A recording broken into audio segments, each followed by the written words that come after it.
Գեղարքունիքի մարզի Սևան համայնքի Գեղամավան գյուղում Հայաստանի Հանրապետության կառավարության կողմից 2025 թվականին իրականացվող սուբվենցիոն ծրագրերի շրջանակներում կառուցվել է խմելու ջրի խորքային հոր, վերակառուցվել խմելու ջրատար ներքին ցանցը։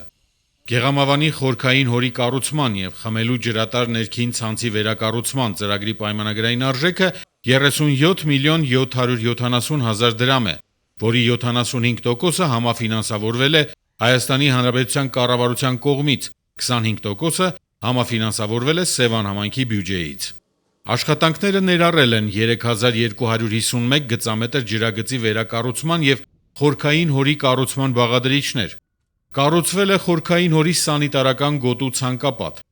Գեղամավանում իրականացվող ծրագրի կապալառուն AS 777 ՍՊԸ-ն է։